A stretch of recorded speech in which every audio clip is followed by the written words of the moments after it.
ನಮಸ್ಕಾರ ಸ್ನೇಹಿತರೆ, ನಿಮಗೆ ಸುಸ್ವಾಗತ. ಬೆಂಗಳೂರು ಕುದುರೆ ಓಟದ ಪಂದ್ಯಗಳು ಜೂನ್ 15, 2025 ಮೊದಲ ರೇಸ್ ಪ್ರಾರಂಭ ಮಧ್ಯಾಹ್ನ 1:30 ಒಟ್ಟು 7 ರೇಸ್ಗಳು. ಮೊದಲನೇ race 1400 metre class 5. Sea Diamond. Sea Diamond ಕಳೆದ ಓಟವನ್ನು ನಿರ್ಲಕ್ಷಿಸಿ ಇತ್ತೀಚಿನ ಟ್ರಯಲ್ಸ್ಗಳಲ್ಲಿ ಪ್ರಭಾವಶಾಲಿಯಾಗಿ ಓಡಿದೆ, ಸುಲಭವಾಗಿ ಸೋಲೊಪ್ಪಿಕೊಳ್ಳುವುದಿಲ್ಲ. 4. Star of India. Star of India ಅದೇ ದೂರದಲ್ಲಿ ಉತ್ತಮ ಕ್ಲಾಸ್ನಲ್ಲಿ ನಾಟಿ ಸ್ಕಾಟಿಗೆ 4ನೇ ಸ್ಥಾನ ಗಳಿಸಿತ್ತು. ಇತ್ತೀಚಿನ ಟ್ರಯಲ್ಸ್ಗಳಲ್ಲಿ ಚೆನ್ನಾಗಿ ಚಲಿಸುತ್ತಿದೆ, ಗೆಲ್ಲುವ ಸಾಧ್ಯತೆ ಇದೆ. ಪ್ರಬಲ ಸ್ಪರ್ಧಿ. 5. DAIK ಐಡೈಕಿ. ಓಟದ ಅನುಕೂಲದಿಂದ ಉತ್ತಮ ಅವಕಾಶಗಳನ್ನು ಹೊಂದಿದೆ. 7. EMBOSO ಎಂಬೊಸಮ್. ತನ್ನ ಕೊನೆಯ ಓಟದಲ್ಲಿ ಅದೇ ದೂರದಲ್ಲಿ ಎಲ್ ಅಲಾಮೆನ್ಗೆ 2ನೇ ಸ್ಥಾನ ಗಳಿಸಿತ್ತು, ಎಲ್ಲರನ್ನೂ ಓಡಿಸಬಹುದು. ಎರಡನೇ race 1100 metre class 3Y. 2. Divine Secret ಮೊದಲ ಓಟ. ಬೆಳಗಿನ ಟ್ರಯಲ್ಸ್ಗಳಲ್ಲಿ ಪ್ರಭಾವಶಾಲಿಯಾಗಿ ಚಲಿಸುತ್ತಿದೆ, ಉತ್ತಮ ಸ್ಪರ್ಧೆಯನ್ನು ನೀಡಬಹುದು. 3. ಫ್ಲೈಟ್ ಆಫ್ ಫ್ಯಾನ್ಸಿ ವೇಗವಾಗಿದೆ ಮತ್ತು ಉತ್ತಮವಾಗಿ ವರ್ಕೌಟ್ ಮಾಡುತ್ತಿದೆ, ಎಲ್ಲರನ್ನೂ ಓಡಿಸಬಹುದು. 4. ಇಂಡಿಯನ್ ಬ್ರೊಕೇಡ್ ಚೊಚ್ಚಲ ಓಟ. ಬೆಳಗಿನ ಟ್ರಯಲ್ಸ್ಗಳಲ್ಲಿ ಅತ್ಯದ್ಭುತವಾಗಿ ಓಡಿದೆ, ಸೋಲಿಸಲು ಕಷ್ಟ. ಪ್ರಬಲ ಸ್ಪರ್ಧಿ. 7. SUPERNA ಎಲ್ ಸೂಪರ್ನಾಲ್ ಮೊದಲ ಓಟ. ಬೆಳಗಿನ ಟ್ರಯಲ್ಸ್ಗಳಲ್ಲಿ ಆಕರ್ಷಕವಾಗಿ ಚಲಿಸುತ್ತಿದೆ, ಸುಲಭವಾಗಿ ಸೋಲೊಪ್ಪಿಕೊಳ್ಳುವುದಿಲ್ಲ. ಮೂರನೇ race 1400 metre class 2. 4. MANDARINO Mandarino. HPSL Bengaluru derby 2400 ಮೀಟರ್ನಲ್ಲಿ RANQUELINO ರಾಂಕ್ವೆಲಿನೋಗೆ 4ನೇ ಸ್ಥಾನ ಗಳಿಸಿತ್ತು. ಇತ್ತೀಚಿನ ಟ್ರಯಲ್ಸ್ಗಳಲ್ಲಿ ಉತ್ತಮವಾಗಿ ಚಲಿಸುತ್ತಿದೆ, each way chance. 5. SEKHME PF Sekhmet. ತನ್ನ ಕೊನೆಯ ಓಟದಲ್ಲಿ 1600 ಮೀಟರ್ಗಳಲ್ಲಿ ELPENOR ಎಲ್ಪೆನೋರ್ಗೆ 3ನೇ ಸ್ಥಾನ ಗಳಿಸಿತ್ತು. ಟ್ರಯಲ್ಸ್ಗಳಲ್ಲಿ ಉತ್ತಮವಾಗಿದೆ, ಗೆಲ್ಲುವ ಸಾಧ್ಯತೆ ಇದೆ. 6. SPLENDID ಓ ಸ್ಪ್ಲೆಂಡಿಡೋ. ತನ್ನ ಕೊನೆಯ ಮುಂಬೈ ಓಟದಲ್ಲಿ 2000 ಮೀಟರ್ಗಳಲ್ಲಿ ಥಲಸ್ಸಾಗೆ 3ನೇ ಸ್ಥಾನ ಗಳಿಸಿತ್ತು. ಇತ್ತೀಚಿನ ಟ್ರಯಲ್ಸ್ಗಳಲ್ಲಿ ಉತ್ತಮವಾಗಿ ರೂಪುಗೊಳ್ಳುತ್ತಿದೆ, ಮುಂಚೂಣಿಯಲ್ಲಿರಬೇಕು. 10. ಪೊಸಿಟಾನೋ ತನ್ನ ಕೊನೆಯ ಮದ್ರಾಸ್ ಓಟದಲ್ಲಿ HPSL royal Arion Indian turf invitation cup 2400 ಮೀಟರ್ನಲ್ಲಿ ರಿಡಿಫೈನ್ಡ್ಗೆ 4ನೇ ಸ್ಥಾನ ಗಳಿಸಿತ್ತು. ಇತ್ತೀಚಿನ ಟ್ರಯಲ್ಸ್ಗಳಲ್ಲಿ ಪ್ರಭಾವಶಾಲಿಯಾಗಿ ಚಲಿಸುತ್ತಿದೆ, ಉತ್ತಮ ಪ್ರದರ್ಶನ ನೀಡಬಹುದು. ಪ್ರಬಲ ಸ್ಪರ್ಧಿ. 11. ಥಂಡರಿಂಗ್ ಫೀನಿಕ್ಸ್ ತನ್ನ ಕೊನೆಯ ಮುಂಬೈ ಓಟದಲ್ಲಿ 1600 ಮೀಟರ್ಗಳಲ್ಲಿ ನಾಯಕನನ್ನು ಕೊನೆಯಲ್ಲಿ ಹಿಂದಿಕ್ಕಿತ್ತು. ಪೆನಾಲ್ಟಿ ಇದ್ದರೂ ಫಾರ್ಮ್ ಉಳಿಸಿಕೊಂಡಿದೆ, ಪ್ರತಿ ಅಡಿಗೂ ಹೋರಾಡಬೇಕು. ಪ್ರಬಲ ಸ್ಪರ್ಧಿ. 4ನೇ ರೇಸ್ 1100 ಮೀಟರ್ ಕ್ಲಾಸ್ 3Y. 1.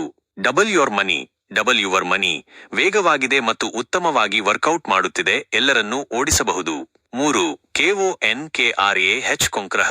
ತನ್ನ ಕೊನೆಯ ಓಟದಲ್ಲಿ ಅದೇ ದೂರದಲ್ಲಿ ನೈಟ್ ರೈಡರ್ಗೆ 2ನೇ ಸ್ಥಾನ ಗಳಿಸಿತ್ತು. ಇತ್ತೀಚಿನ ಟ್ರಯಲ್ಸ್ಗಳಲ್ಲಿ ಆಕರ್ಷಕವಾಗಿ ಚಲಿಸುತ್ತಿದೆ, ಗೆಲ್ಲುವ ಸಾಧ್ಯತೆ ಇದೆ. ಗೆಲ್ಲುವ ಪ್ರಬಲ ಸ್ಪರ್ಧಿ. 5. AKITANI ಅಕಿಟಾನಿಯಾ.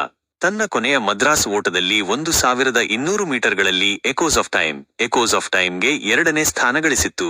ಇತ್ತೀಚಿನ ಟ್ರಯಲ್ಸ್ಗಳಲ್ಲಿ ಪ್ರಭಾವಶಾಲಿಯಾಗಿ ಚಲಿಸುತ್ತಿದೆ, ಸುಲಭವಾಗಿ ಸೋಲೊಪ್ಪಿಕೊಳ್ಳುವುದಿಲ್ಲ. 8. MNEMOSYNE ನೆಮೊಸೈನ್ ತನ್ನ ಕೊನೆಯ ಓಟದಲ್ಲಿ 1200 ಮೀಟರ್ಗಳಲ್ಲಿ ದೂರದವರೆಗೆ ವೇಗಕ್ಕೆ ಹತ್ತಿರವಾಗಿ ಓಡಿತ್ತು. ಇತ್ತೀಚಿನ ಟ್ರಯಲ್ಸ್ಗಳಲ್ಲಿ ಉತ್ತಮ ಪ್ರದರ್ಶನ ನೀಡಿದೆ, ಎಲ್ಲರನ್ನೂ ಓಡಿಸಬಹುದು. 5ನೇ race 1600 metre class 3Y. 1. Bishop ಓಟದ ಅನುಕೂಲದಿಂದ ಉತ್ತಮ ಅವಕಾಶಗಳನ್ನು ಹೊಂದಿದೆ. 3. FYNBOS Fynbos Binaca developers Karnataka juvenile million 1400 ಮೀಟರ್ನಲ್ಲಿ ಸಾವರಿನ್ ಕಿಂಗ್ಗೆ 2ನೇ ಸ್ಥಾನ ಗಳಿಸಿತ್ತು, ಮೆಚ್ಚಿನವಾಗಿತ್ತು. ಇತ್ತೀಚಿನ ಟ್ರಯಲ್ಸ್ಗಳಲ್ಲಿ ಆಕರ್ಷಕವಾಗಿ ಚಲಿಸುತ್ತಿದೆ, ಮತ್ತೊಂದು ಅವಕಾಶ ನೀಡಬೇಕು. ಪ್ರಬಲ ಸ್ಪರ್ಧಿ. 4. ಗ್ಲೋರಿಯಸ್ನೆಸ್ ತನ್ನ ಕೊನೆಯ ಓಟದಲ್ಲಿ ಬ್ಯಾಂಗಲೋರ್ ಜುವೆನೈಲ್ ಮಿಲಿಯನ್ 1400 ಮೀಟರ್ನಲ್ಲಿ ಸುಲಭವಾಗಿ ಗೆದ್ದಿತ್ತು, ಫಾರ್ಮ್ ಉಳಿಸಿಕೊಂಡಿದೆ, ಪ್ರತಿ ಅಡಿಗೂ ಹೋರಾಡಬೇಕು. ಪ್ರಬಲ ಸ್ಪರ್ಧಿ. 13. ರವಿಶಿಂಗ್ ಬ್ಯೂಟಿ ತನ್ನ ಕೊನೆಯ ಓಟದಲ್ಲಿ ಸೆಂಚುರಿ ವ್ಯಾಲೆಂಟೈನ್ಸ್ ಮಿಲಿಯನ್ 1400 ಮೀಟರ್ನಲ್ಲಿ ನಾಯಕನನ್ನು ಕೊನೆಯಲ್ಲಿ ಹಿಂದಿಕ್ಕಿತ್ತು. ಫಾರ್ಮ್ ಉಳಿಸಿಕೊಂಡಿದೆ, ಅಚ್ಚರಿ ನೀಡಬಹುದು. 14 ಸನ್ಶೈನ್. ಸನ್ಶೈನ್ ತನ್ನ ಚೊಚ್ಚಲ ಓಟದಲ್ಲಿ 1400 ಮೀಟರ್ಗಳಲ್ಲಿ ಸುಲಭವಾಗಿ ಗೆದ್ದಿತ್ತು. ಫಾರ್ಮ್ ಉಳಿಸಿಕೊಂಡಿದೆ, ಸುಲಭವಾಗಿ ಸೋಲೊಪ್ಪಿಕೊಳ್ಳುವುದಿಲ್ಲ. 15 VEGATHA ವೇಗಥ. ತನ್ನ ಕೊನೆಯ ಓಟದಲ್ಲಿ 1200 ಮೀಟರ್ಗಳಲ್ಲಿ ಸ್ಪರ್ಧೆಯನ್ನು ನಿರ್ಣಾಯಕವಾಗಿ ಹಿಂದಿಕ್ಕಿತ್ತು. ಫಾರ್ಮ್ ಉಳಿಸಿಕೊಂಡಿದೆ, ಈ ಮೈಲಿ ದೂರದಲ್ಲೂ ಎಲ್ಲರನ್ನೂ ಓಡಿಸಬಹುದು. ಪ್ರಬಲ ಸ್ಪರ್ಧಿ. 16 XANTHE ಕ್ಸಾಂತೆ.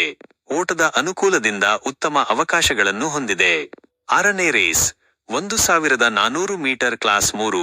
1 Victoria DORESAANI Victoria Doresaani. ಅದೇ ದೂರದಲ್ಲಿ ಉತ್ತಮ ಕ್ಲಾಸ್ನಲ್ಲಿ VIVALDO ವಿವಾಲ್ಡೋಗೆ 3ನೇ ಸ್ಥಾನ ಗಳಿಸಿತ್ತು. ಇತ್ತೀಚಿನ ಟ್ರಯಲ್ಸ್ಗಳಲ್ಲಿ ಪ್ರಭಾವಶಾಲಿಯಾಗಿ ಚಲಿಸುತ್ತಿದೆ, ಉತ್ತಮ ಸ್ಪರ್ಧೆಯನ್ನು ನೀಡಬಹುದು. 2 AQUAM ATIC ಅಕ್ವಾಮ್ಯಾಟಿಕ್ ಓಟದ ಅನುಕೂಲದಿಂದ ಉತ್ತಮ ಅವಕಾಶಗಳನ್ನು ಹೊಂದಿದೆ. 4 ಸ್ಟಾರ್ ಕಾನ್ಸೆಪ್ಟ್. ಸ್ಟಾರ್ ಕಾನ್ಸೆಪ್ಟ್ ತನ್ನ ಕೊನೆಯ ಓಟದಲ್ಲಿ 1200 ಮೀಟರ್ಗಳಲ್ಲಿ ಮಜಲ್ 2ಗೆ 5ನೇ ಸ್ಥಾನ ಗಳಿಸಿತ್ತು. ಅನುಕೂಲಕರವಾಗಿ ಟ್ರಯಲ್ಸ್ಗಳಲ್ಲಿ ಉತ್ತಮವಾಗಿದೆ, ಅಚ್ಚರಿ ನೀಡಬಹುದು. 5 ಲಾಟರ್ ಬ್ರನ್ನೆನ್ ತನ್ನ ಕೊನೆಯ ಓಟದಲ್ಲಿ 1200 ಮೀಟರ್ಗಳಲ್ಲಿ ಮಜಲ್ 2ಗೆ 4ನೇ ಸ್ಥಾನ ಗಳಿಸಿತ್ತು. ಈ ಹೆಚ್ಚಿದ ದೂರದಲ್ಲಿ ಎಲ್ಲರನ್ನೂ ಓಡಿಸಬಹುದು. 8 ವ್ಯಾಸ ಕಡಿಮೆ ಕ್ಲಾಸ್ನಲ್ಲಿ 2000 ಮೀಟರ್ಗಳಲ್ಲಿ ಸ್ಪರ್ಧೆಯನ್ನು ನಿರ್ಣಾಯಕವಾಗಿ ಹಿಂದಿಕ್ಕಿತ್ತು. ಪೆನಾಲ್ಟಿ ಇದ್ದರೂ ಫಾರ್ಮ್ ಉಳಿಸಿಕೊಂಡಿದೆ, ಪೆನಾಲ್ಟಿಯನ್ನು ಧಿಕ್ಕರಿಸಿ ಮತ್ತೊಂದು ಗೆಲುವಿನ ಓಟವನ್ನು ನೀಡಬೇಕು. ಅತ್ಯಂತ ಪ್ರಬಲ ಸ್ಪರ್ಧಿ. 7ನೇ race 1400 metre class 4. 1 iron king ಓಟದ ಅನುಕೂಲದಿಂದ ಉತ್ತಮ ಅವಕಾಶಗಳನ್ನು ಹೊಂದಿದೆ. 2 ನಾಟಿ ಸ್ಕಾಟಿ ತನ್ನ ಕೊನೆಯ ಓಟದಲ್ಲಿ ಅದೇ ದೂರದಲ್ಲಿ ಸುಲಭವಾಗಿ ಗೆದ್ದಿತ್ತು. ಪೆನಾಲ್ಟಿ ಇದ್ದರೂ ಫಾರ್ಮ್ ಉಳಿಸಿಕೊಂಡಿದೆ, ಪೆನಾಲ್ಟಿಯನ್ನು ಧಿಕ್ಕರಿಸಿ ಮತ್ತೊಂದು ಗೆಲುವಿನ ಓಟವನ್ನು ನೀಡಬೇಕು. ಅತ್ಯಂತ ಪ್ರಬಲ ಸ್ಪರ್ಧಿ. 4 ಮ್ಯೂಚುವಲ್ ಟ್ರಸ್ಟ್ ಕಳೆದ ಓಟವನ್ನು ನಿರ್ಲಕ್ಷಿಸಿ ಬ್ಲಿಂಕರ್ಗಳೊಂದಿಗೆ ಇತ್ತೀಚಿನ ಟ್ರಯಲ್ಸ್ಗಳಲ್ಲಿ ಪ್ರಭಾವಶಾಲಿಯಾಗಿ ಚಲಿಸುತ್ತಿದೆ, ಸುಲಭವಾಗಿ ಸೋಲೊಪ್ಪಿಕೊಳ್ಳುವುದಿಲ್ಲ. 5 ಸ್ಯಾಸಿ ಸಾರಾ ಓಟದ ಅನುಕೂಲದಿಂದ ಉತ್ತಮ ಅವಕಾಶಗಳನ್ನು ಹೊಂದಿದೆ. 9 ಥ್ರಿಲ್ ಆಫ್ ಬ್ರೆಜಿಲ್ ಕಡಿಮೆ ಕ್ಲಾಸ್ನಲ್ಲಿ ಅದೇ ದೂರದಲ್ಲಿ JOUFUL ಸ್ಪಿರಿಟ್ ಜಾಯ್ಫುಲ್ ಸ್ಪಿರಿಟ್ಗೆ 4ನೇ ಸ್ಥಾನ ಗಳಿಸಿತ್ತು. ಸ್ಕೇಲ್ನಲ್ಲಿ ಉತ್ತಮ ಸ್ಥಾನದಲ್ಲಿದೆ, ಎಲ್ಲರನ್ನೂ ಓಡಿಸಬಹುದು. 12 ಗಿಸ್ಮೋ ಗೆಲುವಿನ ಹಂತದಲ್ಲಿದೆ, ಗಮನವಿರಲಿ. ಸ್ನೇಹಿತರೆ, ನಿಮಗೆ ರೇಸ್ ವಿಶ್ಲೇಷಣೆ ವಿಡಿಯೋಗಳು ಮುಂದುವರಿಯಬೇಕಿದ್ದರೆ ದಯವಿಟ್ಟು ಈ ಯೂಟ್ಯೂಬ್ ಚಾನೆಲ್ ಅನ್ನು ಸಬ್ಸ್ಕ್ರೈಬ್ ಮಾಡಿ ಮತ್ತು ಈ ವಿಡಿಯೋಗೆ ಲೈಕ್ ಮಾಡಿ. ಧನ್ಯವಾದಗಳು.